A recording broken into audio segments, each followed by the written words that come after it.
नमस्कार, बहुत स्वागत है आप सभी का। आप देख रहे हैं आपकी बात छत्तीसगढ़ और मैं हूं अभिलाष मिश्रा। छत्तीसगढ़ में चुनावी साल में कांग्रेस सरकार ने बेरोजगारी भत्ता देने का ऐलान तो कर दिया, लेकिन जमीन पर इसके इंप्लीमेंटेशन को लेकर बीजेपी अब सवाल उठा रही है। बीजेपी का कहना है कि योजना में सरकार की तमाम बंदिशों के बावजूद 74,000 से ज्यादा आवेदन आए और इसमें भी 83% आवेदनों को रिजेक्ट कर दिया गया। बीजेपी का कहना है कि इस हिसाब से वादे के अनुसार 10 लाख युवाओं को भत्ता सरकार कैसे दे पाएगी। उधर कांग्रेस के देश में सबसे कम बेरोजगारी दर को लेकर के भी बीजेपी ने सवाल उठा दिए। बीजेपी का कहना है कि जब करीब 3.25 करोड़ आबादी में 18 लाख रजिस्टर्ड बेरोजगार हैं, तो बेरोजगारी का आंकड़ा इतना कम कैसे हो सकता है। कांग्रेस का कहना है कि बीजेपी के पास कोई मुद्दा नहीं बचा है, इसलिए भ्रम फैलाने का काम कर रही है। तो बेरोजगारी को लेकर के बीजेपी सच्ची है या कांग्रेस? कौन कर रहा है बेरोजगारी के आंकड़ों पर जनता को गुमराह? इसी पर करेंगे आज आपकी बात।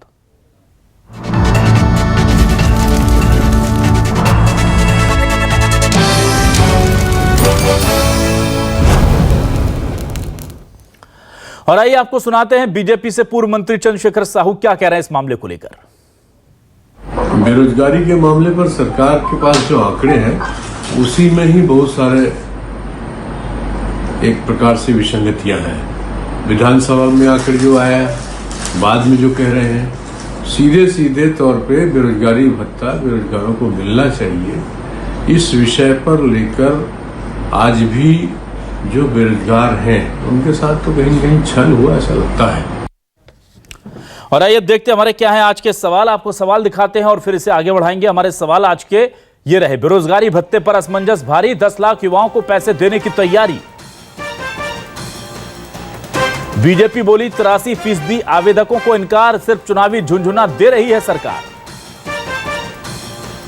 देश में सबसे कम बेरोजगारी बताई तो 18 लाख रजिस्टर्ड बेरोजगारों की संख्या कहां से आई, यह भी सवाल उठा रही है बीजेपी।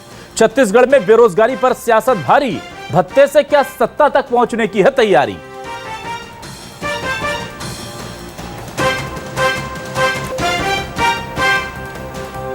यह मामला थोड़ा सा पेचीदा है, आसान भाषा में समझाते हैं आपको। दरअसल सरकार कह रही है कि देश में सबसे कम बेरोजगारी अगर कहीं है तो वो छत्तीसगढ़ है। 0.8%, जो पहले 6 थी वो अब 8% हो गई है।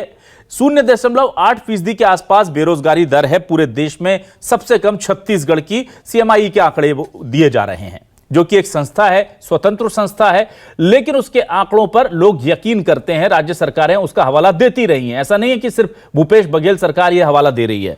पर यहां पर बीजेपी कुछ आंकड़े लेकर आई। बीजेपी ने कहा कि आपने कहा कि 0.8% ही लोग बेरोजगार हैं।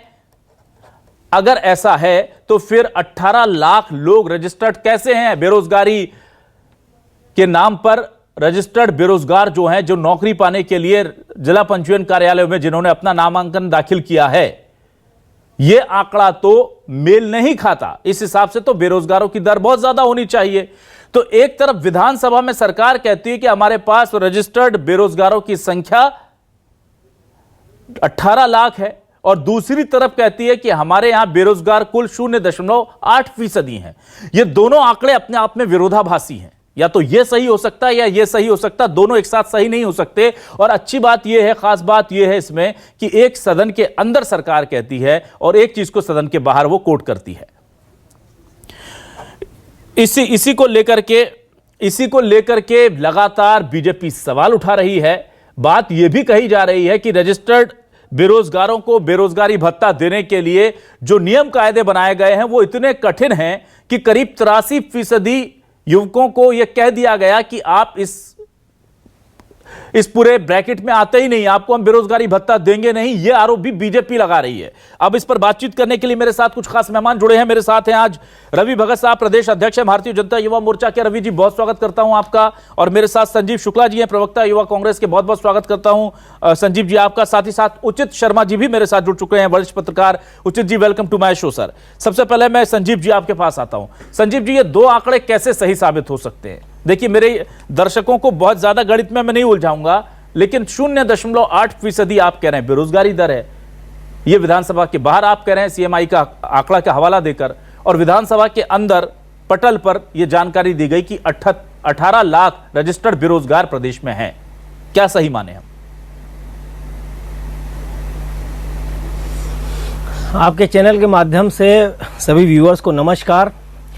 पहली बात, आपकी बात का जवाब दे दूं, थोड़ा सा फ्लैशबैक में ले जाना चाहूँगा। जब कांग्रेस की सरकार यहाँ पर नहीं बनी थी, उस समय छत्तीसगढ़ में 25 लाख रजिस्टर्ड बेरोजगार थे और उतने ही अनरजिस्टर्ड बेरोजगार इस प्रदेश में थे। उसके बाद सरकार ने 5 से 6 लाख युवाओं को इस 4 साल 4.5 साल के सरकार में सरकारी नौकरी देने का जो वादा था वो हमने पूरा किया और उस हिसाब से अब जो रजिस्टर्ड बेरोजगार बचे हैं वो आंकड़े आप बता रहे हैं जी। अब आप बात करेंगे जो 0.8 की 0.8 बेरोजगारी दर की, ये आंकड़ा CMIE जारी किया है और ये विगत हर महीने ये लोग जारी करते रहे हैं। और ये तो छत्तीसगढ़ के लिए सौभाग्य की बात है कि यहाँ पर बेरोजगारी दर लगातार कम होती जा रही है। लगातार 1% से भी कम लगातार ये एवरेज हमारे बना हुआ है। तो ये तो संपूर्ण छत्तीसगढ़ के लिए गौरव की बात है। बिल्कुल। मैं बीजेपी से पूछना चाहता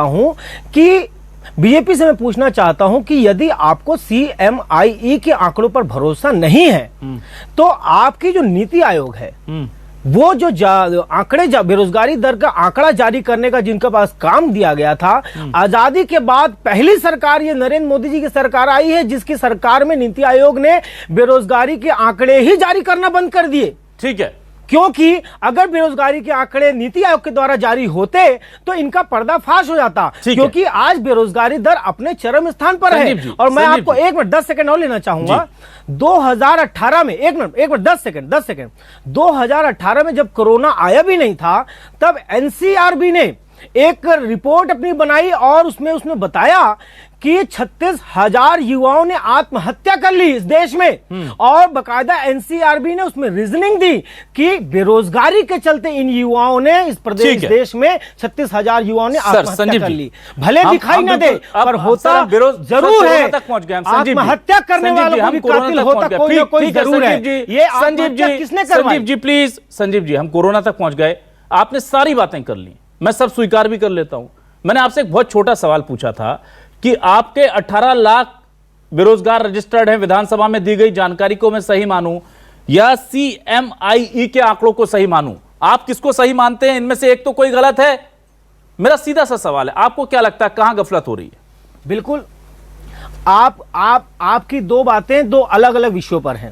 पहली बात, CMIE एक प्रसिद्ध यहां पर अब संस्था है जो अपने आंकड़े जारी करती है प्रदेश भर और देश के लिए। ठीक है। दूसरी बात, विधानसभा में ऑब्वियसली विधानसभा के पटल पर जो बात यहां हमारे नेताओं ने रखी है वो 100% सही है। यहां पर इस सरकार में, ये रमन सिंह जी की सरकार नहीं है, यहां झूठ, फरेब और भ्रष्टाचार का कहीं कोई स्थान नहीं है। छत्तीसगढ़ में हमने युवाओं से जो वादा किया था जिसमें बेरोजगारी भत्ता शामिल तो था ही नहीं, हम तो यहाँ पे बेरोजगारी भत्ता भी देने जा रहे हैं। इसका मतलब है कि भूपेश बघेल जी जो बोलते हैं वो तो करते ही हैं, पर वो जो नहीं बोलते हैं उसको डेफिनेटली करते हैं। ठीक है, मैं आता हूं उचित शर्मा जी के पास। उचित जी, मुझे वही बहुत बेसिक सवाल है मेरा जो मुझे समझ में नहीं आ रहा। ये गणित इतना ज्यादा कॉम्प्लिकेटेड नहीं है पर मैं समझ नहीं पा रहा। सर मुझे थोड़ा समझाइए और छत्तीसगढ़ की जनता को भी समझाइए। अगर 18 लाख, अगर हम 2.25 करोड़ की जनता छत्तीसगढ़ में है, उसमें से 18 लाख लोग रजिस्टर्ड बेरोजगार हैं, इसका मतलब है कि इससे कहीं ज्यादा होंगे जो रजिस्टर्ड नहीं हो पाए होंगे। 18 लाख तो है ही हैं और एक तरफ 0.8% बेरोजगारी दर आती है। अब ये कैसे मुमकिन है सर, ये बताइए। देखिए अभिलाष, अभी तक तो ये हम भी नहीं समझ पाए हैं कि ये आंकड़े, दो आंकड़े किस तरीके के आए हैं। CMIE के आंकड़े माने कि जो सदन में किए गए वो आंकड़े माने। एक तरफ सरकार उसकी वाहवाही लेती है, वहीं 18,75,000 सदन में बोला जाता है कि बेरोजगार बाकी है। जो पिछली सरकार में हमने 22 लाख सुने थे, 22 लाख बताए जा रहे थे और उस पर काफी प्रोटेस्ट भी हुए। कांग्रेस सब विपक्ष में थी तो उन्होंने काफी प्रोटेस्ट किया कि 22 लाख समथिंग जो है वो रजिस्टर्ड बेरोजगार है। वही अभी 18,75 घट के हो गए। तो आंकड़े हम किसको माने, किसमें खुशी मनाए और किसमें गम मनाए, ये चीज तो क्लियर होनी चाहिए। रहा बात कि जितना कंफ्यूजन अभिलाष आपको है भोपाल में बैठ के, उतना कंफ्यूजन रायपुर में बैठ के हम सभी को है और उन तमाम युवाओं को भी है। हकीकत में ये अगर देखें तो जिस तरीके से इनका चयन हो रहा है, बेरोजगार लोगों का जो चयन किया जा रहा है, वो बड़ा अद्भुत तरीका निकाला है इन्होंने। मुझे तो लगता है, अपने पहले भी डिबेट में इस बात पे बैठे थे कि जिनका बेरोजगारी में चयन होगा उनकी कुछ दिन बाद लोग पेपरों में फोटो डालेंगे और बधाई हुआ, हम आप बेरोजगार का चयन हो गया आपका। लोग इंस्टाग्राम में आपको इसको ब्लू टिक मिलेगा जिनको बेरोजगार हो चुके हैं जी, जिनको बेरोजगारी में सिलेक्शन जिसका हो गया। मैंने ऐसी शंका जताई थी। हकीकत में दाव कहीं उल्टा ना पड़ जाए कांग्रेस को कि आप देखिए कि अगर 1 लाख बच्चे हैं उसमें से 17,000 बच्चों का चयन हो रहा है और 83,000 बच्चे आपसे नाराज हो रहे हैं, तो कहीं ये उल्टा दाव ना पड़ जाए। ये भी मैंने संभावना पिछली डिबेट में आपके समक्ष रखी थी कि ऐसा भी हो सकता है। आप इसकी टाइमिंग देखिए कि इसकी टाइमिंग पूरी की पूरी चुनाव के पहले की है। इसके पहले जो 3 महीने का जो आकलन होना चाहिए था वो हुआ नहीं। इसके पीछे जो गंभीर प्रयास और इसकी रिसर्च होनी चाहिए थी वो नहीं हुई है। हकीकत में ये जल्दबाजी में लाया गई योजना है जो शायद सत्ता पक्ष को एक उलटवार भी कर सकती है, जहां से मैं देख रहा हूं अभिलाष। ठीक है। तो ये जो कहने को भी हो जाएगा कि हमने बेरोजगारी भत्ता दिया, एक इनके मंच से कहने वाली बात भी हो जाएगी, एक क्रेडिट लेने वाली बात भी हो जाएगी। हकीकत में ये उल्टी चीज भी पड़ सकती है, क्योंकि 84,000 83,000 लोग अभी भी आपसे नाराज हो रहे हैं। क्योंकि ये जो बने हुए हैं, चयन आपके कर रहे हैं, ये चयन करने के लिए नहीं, कितनों को रिजेक्ट करने के लिए बैठे हैं, ऐसा प्रतीत होता है इनके चयन माध्यम से। ठीक है। संजीव जी, आरोप लगा रही बीजेपी के जो आवेदन है उसमें से 83% आपने रिजेक्ट कर दिए, क्या ये आरोप सही है?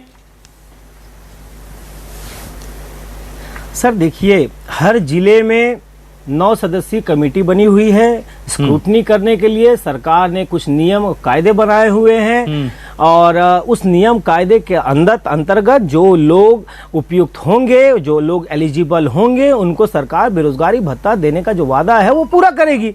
और जो लोग, अगर किसी के पेपर में अगर कोई कमियां हैं, अगर कोई एलिजिबल ही नहीं है, तो सरकार क्यों देगी उसको? और यहाँ पर अभी माननीय उचित शर्मा जी ने कहा कि जो लोग बैठे हुए हैं वो चयन करने के लिए नहीं, वो रिजेक्ट करने के लिए बैठे हुए हैं। बिल्कुल, मैं इसमें इतना ही कहना चाहूंगा कि किसी का कोई सकारात्मक पहलू है, किसी के पास कोई नकारात्मक पहलू है। हम सकारात्मक तरीके से देख रहे हैं, गिलास का हमको आधा पानी खाली नहीं दिख रहा, हमको आधा पानी भरा दिख रहा है। और हम सकारात्मक पहलू के तहत जो लोग उपयुक्त हैं, जो नीडी हैं, जो नियम बनाए गए हैं उस पे जो खरे उतरेंगे, उनको बेरोजगारी भत्ता हम देने जा रहे हैं। लेकिन अगर किसी को कोई नकारात्मक पहलू से देखना है तो गलत धारणा का तो कहीं कोई उपाय है ही नहीं। ठीक है। मेरे साथ इस वक्त रवि भगत साहब जुड़ चुके हैं, प्रदेश अध्यक्ष भारतीय जनता युवा मोर्चा। रवि जी, मुझे ये बताइए कि बेरोजगारी भत्ते को लेकर के क्या असमंजस है प्रदेश के युवाओं में, और कहां आपको लगता है कि जो नियत है, मंशा है, उसमें खोट है कांग्रेस? देखिए, मुझे लगता है इस सरकार को बेरोजगारी भत्ता देने की कहीं पे कोई मंशा नहीं है। इन्होंने सिर्फ भारतीय जनता युवा मोर्चा के आंदोलन के डर में मजबूरी में बेरोजगारी भत्ता देने का एक ऐलान किया है, जिसके तहत इन्होंने खुद चुनाव से पहले कहा था कि 10 लाख बेरोजगारों को हम रोजगार देंगे, रोजगार नहीं देंगे तो बेरोजगारी भत्ता देंगे। रवि जी, वो कहते हैं, रवि जी एक मिनट, आप ये कोट कर रहे हैं, साफ तौर पर कांग्रेस कहती है कि हमने कहीं बेरोजगारी भत्ता शब्द इस्तेमाल नहीं किया था, ना ही देने का वादा किया था, और हमने उनकी इस बात पर पड़ताल की, उनके घोषणा पत्र की, जाहिर सी बात है उसमें ये शब्द का इस्तेमाल नहीं था, लेकिन वो कह रहे हैं हम फिर भी दे रहे हैं। अब आपको जो दे रहे हैं उस प्रक्रिया में क्या आपत्ति है? मैं तो इसी बात पे आने वाला था। ये खुद कंफ्यूज हैं कि कभी कहते हैं हम बेरोजगारी भत्ता देने की बात ही नहीं कहते, कभी कहते हैं हम बेरोजगारी भत्ता देना चाहते हैं। जब आपने कहा ही नहीं था तो ये क्यों दे रहे हैं, और दे रहे हैं तो किस प्रकार से? आप स्वयं जान रहे हैं कि ये लोग बेरोजगारी भत्ता देने के लिए पात्र होने का नियम निकाला है या अपात्र होने के फंदे निकाले हुए हैं। किस प्रकार से इनके जो नियम कानून बनाए गए हैं, भाई से भाई लड़ जाएगा, कई प्रकार के हमारे जो बेरोजगार है उनको अवसर ही नहीं मिलने वाला है, कहीं से बेरोजगारी भत्ता नहीं मिले। हमारा तो स्पष्ट कहना है सबको भत्ता, पूरा भत्ता। जो लोग रोजगार कार्यालय में पंजीकृत है उनको सबको भत्ता देना चाहिए। अच्छा। और पूरा भत्ता देना चाहिए। चुनावी समय से जो वादा किया गया था उसका पूरा भत्ता देना चाहिए। आपको लगता है कि बेरोजगारों की संख्या में भी खेला हो रहा है यहाँ पर, लगता है? पूरा ये कभी इनके आंकड़े इस प्रकार से आते हैं, जाने किस संस्था से ये सर्वे कराते हैं, कहा जाता है कि छत्तीसगढ़ में बेरोजगारी दर 0 है, और आज इस प्रकार से लाइन क्यों लगी हुई है रोजगार कार्यालय में पंजीयन कराने के लिए? ठीक है, लेकिन रवि जी, फर्जी आंकड़ा है। रवि जी, जब बीजेपी को पता है कि यहाँ खेला हो रहा है, वहां लाइन लग रही है, बेरोजगारों की सब कुछ हो रहा है, तो केंद्र में मोदी जी सरकार से आप कहते क्यों नहीं कि वो बेरोजगारों के आंकड़े जारी कर दिया करे जैसे पहले होते थे? आप लोग क्यों छिपा रहे हैं अगर कुछ गलत नहीं कर रहे हैं आप तो? देखिए, हाँ, भारतीय जनता पार्टी का हमने इस पे हम कोई आंकड़े नहीं छुपा रहे हैं। स्वयं छत्तीसगढ़ की सरकार आंकड़े प्रस्तुत करती है, वो आंकड़े कहीं सदन में जब पूछा जाता है तो आंकड़े सही आते हैं। केंद्र सरकार जो हमेशा बेरोजगारों का आंकड़ा जारी करती थी, मोदी सरकार ने आकर उस पर बैन नहीं लगाया क्या, उसे बंद नहीं किया क्या? बताइए, अभी पिछले 8 सालों में कोई आंकड़ा जारी हुआ तो बताइए मुझे देश की बेरोजगारी को लेकर। मैं आपको बताना चाहूंगा, केंद्र सरकार के द्वारा अब अलग अलग प्रदेशों में अलग अलग विभागों द्वारा मेला लगाकर नौकरी देने का कार्य किया जा रहा है। मैं नौकरी की बात ही नहीं कर रहा सर, मैं तो आंकड़ों की बात कर रहा हूं। जब आप आंकड़े ही नहीं दिखाएंगे तो फिर कितनों को नौकरी मिली, किसको मिली, कौन देखेगा आपका हिसाब किताब? अभी हमारे द्वारा पूर्ण रूप से नौकरी देने का कार्य किया जा रहा है। आंकड़े की खेलबाजी छत्तीसगढ़ सरकार कर रही है, जो पूरा झूठ है। आप आंकड़े छुपा रहे हैं, वो खेल नहीं है। वो आंकड़े थोड़े से गलत दे रहे हैं, वो खेल है। अगर गलत भी दे रहे हैं ये भी मान ले तो वो खेल है। चलिए मैं उचित जी के पास आता हूं। उचित जी, ये आपको लग नहीं रहा कि दोनों ही पार्टियां बेरोजगारों के मुद्दे पर, क्योंकि बेरोजगारी हटाना इतना आसान तो है नहीं, हम तो पहली सरकारों से सुनते आ रहे हैं कि बेरोजगारी हटेगी, वो तो नहीं हटती। पार्टियां आती हैं, सत्ता का मजा चखती हैं, मलाई चाट कर चली जाती हैं। तो इस बार भी झुंझुना पकड़ा दिया दोनों पार्टियों ने। जी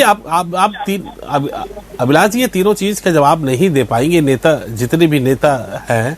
आप महंगाई पे इनसे सवाल कर लो, बेरोजगारी पे सवाल कर लो, ये इन चीजों का जवाब इनके पास नहीं रहेगा। देखिए कितने अच्छा, मैं एग्जांपल दे रहा हूँ कि जिस रवि भगत जी जिस सीएमआई को कोस रहे हैं, उसी सीएमआई के भरोसे मध्य प्रदेश में 2nd और 3rd पोजीशन में वाहवाही लूट रहे हैं मध्य प्रदेश के मुख्यमंत्री। ये एक हकीकत है। तो आपके अलग अलग एजेंडे नहीं हो सकते। और हकीकत ये कि जो पिन पॉइंट सवाल आप कर रहे हैं उसका जवाब भी नहीं दे रहे कि जो नजीर पेश की गई है केंद्र से कि वो डेटा आना ही बंद कर दो, समस्या खत्म हो जाएगी। वो डेटा दे नहीं रहे हैं। जब केंद्र डेटा जारी नहीं कर रहा है तो आपने कितनों को नौकरी दी, कितने बेरोजगार है, ये डेटा मालूम ही नहीं होगा। इसके पहले भी ये प्रयास हो चुके हैं। जब किसान आत्महत्या के डेटा रोके गए थे, बात ही नहीं करता, कहता हमने रोजगार दिया, और रोजगार में क्या दिया, तो हमने स्किल डेवलपमेंट की ट्रेनिंग दे दी जी। इस तरह की चीजें भी चल रही हैं। हाँ जी, वो आ रहा है, आप देखिए वो ट्रेनिंग है।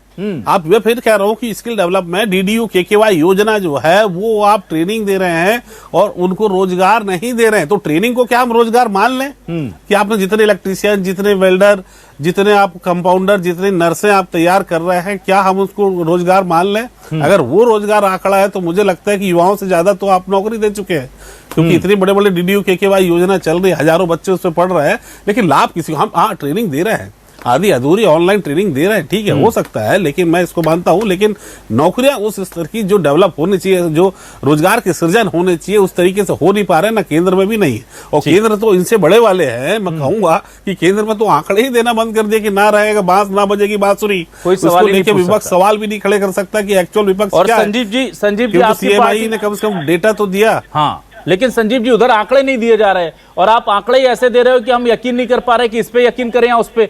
आप लोग मुझे बताइए, 18 लाख लोग रजिस्टर्ड बेरोजगार अगर है तो फिर आप कैसे कह सकते हैं कि छत्तीसगढ़ में रोजगार की स्थिति अच्छी है? आप तुलना कर रहे हैं कि पहले 22 लाख थे या 25 लाख थे, जो कम करके आप 18 लाख ले आए। आप इस तरह की तुलना कर रहे हैं, अच्छी बात है, लेकिन उस मत से देखें तो उस हिसाब से तो पूरे देश में भी कम हो रहा है बेरोजगारों का आंकड़ा, वहां भी वो खेल चल रहा है। आप ये बताइए कि 5 साल लगभग होने को आए, अगर मैं 22 से 18 लाख पर आता हूं तो 1 साल में 1 लाख लोगों को आपने रोजगार दिया, नौकरी नहीं रोजगार दिया है। बात तो नौकरी की होती थी, पहले तो नौकरी और रोजगार को लेकर सरकार को क्लियर होना चाहिए। और दूसरी चीज ये कि आप गोधन न्याय योजना में गोबर जो लोग खरीद रहे हैं उसे भी क्या रोजगार में गिन रहे हैं, जिसकी टोटल अब तक की कॉस्ट ही 16 करोड़ आई है प्रदेश में 1 साल की।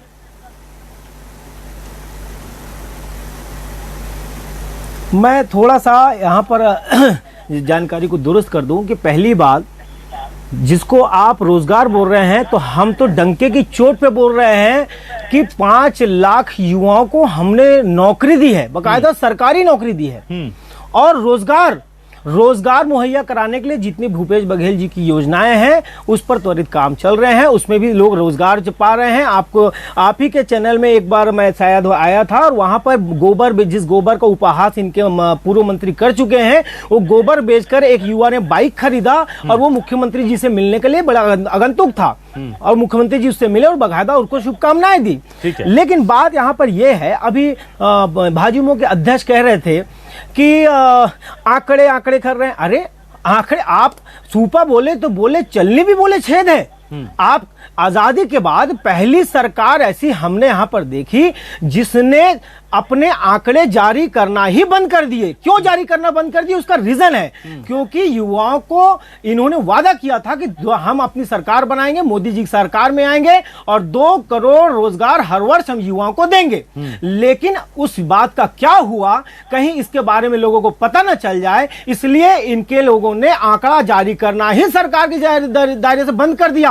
अभी मैं आपके चैनल के माध्यम से रवि भगत जी से पूछना चाहता हूं कि कौन सी संस्था सरकारी है जो बेरोजगार और रोजगार के आंकड़े जारी करती थी? वो तो इनको पता भी नहीं होगा, पूछ लीजिए आप। ठीक है, चलिए मैं रवि भगत जी बिल्कुल समय कर रहे हैं। रवि जी, केंद्र सरकार, रवि जी आप जवाब देना चाहते हैं जल्दी से दीजिए, विभाग जारी करती है आंकड़े? पूछिए, संजीव जी ठीक है, इनको पूछिए ना कौन सा विभाग जारी करता है। रवि भगत जी कौन सा विभाग जारी करता है बताइए? रवि भगत जी बताइए कौन सा विभाग जारी करता है? आप अपने यहाँ घोषणा किए उसको नहीं दे पा रहे हैं, इसलिए अनर्गल बात कर रहे हैं। अरे भाई, केंद्र सरकार से कौन सा विभाग आंकड़े जारी करता है बता दीजिए। ठीक है, मैं यहाँ पर एक सवाल ले लेता हूँ जल्दी से। रवि जी, पता है? रवि जी मुझे ये बताइए, क्या बेरोजगारी भत्ते को लेकर के जनता युवा मोर्चा या आपका यूथ जारी है वो सड़कों पर उतरेगा क्या? बिल्कुल, बेरोजगारी भत्ते को विषय को लेकर हम सड़क पे उतरने वाले हैं। हमने सड़क पे उतरा इसलिए मजबूर होकर मुख्यमंत्री को 26 जनवरी के दिन घोषणा करना पड़ा है, वो भी ऐसे नियम कानून के साथ जिससे किसी को बेरोजगारी भत्ता मिलने वाला नहीं है, सिर्फ बेरोजगारी भत्ता के नाम पर छलावा होने वाला है। ठीक है, तो कुल मिलाकर के एक चीज समझ में आ रहे हैं जिसका जवाब कांग्रेस को देना पड़ेगा और युवा उसके लिए सड़क पे उतरेगा। ठीक है, तो कुल मिलाकर के साल के कुशासन में अगर एक ज्ञापन भी ये सौंपे होते समय खत्म हो गया सर, माफी चाहूंगा। एक चीज समझ में ये आ रही है कि छत्तीसगढ़ में ऐसा लग रहा है कि सरकारें जो हैं वो बताने की बजाय छिपाने पर ज्यादा काम कर रही हैं। छत्तीसगढ़ की राज्य सरकार जो कहती है आरक्षण हम दे देंगे लेकिन क्वांटिफाइबल डेटा की रिपोर्ट सार्वजनिक नहीं करेंगे। केंद्र सरकार कहती है कि हम रोजगार देंगे लेकिन बेरोजगार कितने हैं देश में नहीं बताएंगे। छत्तीसगढ़ की सरकार कहती है कि यहां पर 18 लाख बेरोजगार हैं और उधर कहती है कि सीएमआई रिपोर्ट सही है 0.8 बेरोजगार हैं। यह अंतर कैसे आ रहा है वो नहीं बताएंगे। उधर केंद्र सरकार जो है वो किस मामलों में केंद्र के पैसे जो है उसको रोक दिए जाते हैं वो नहीं बता रहे हैं। यहां पर ट्रांसपेरेंसी की बात करने वाली दोनों ही पार्टियां अभी इस वक्त ऐसा लगता है कि सिर्फ अपने अपने फायदे को देख करके जनता को आंकड़े और झुनझुने पकड़ा रही हैं। जनता तय करेगी कि कौन उनके हितों के साथ खिलवाड़ कर रहा है और कौन उनके साथ खड़ा हुआ है। बहुत बहुत शुक्रिया उचित शर्मा जी, रवि भगत जी, संजीव शुक्ला जी हमारे साथ जुड़ने के लिए, इस डिबेट का हिस्सा बनने के लिए। तमाम दर्शकों का शुक्रिया, नमस्कार।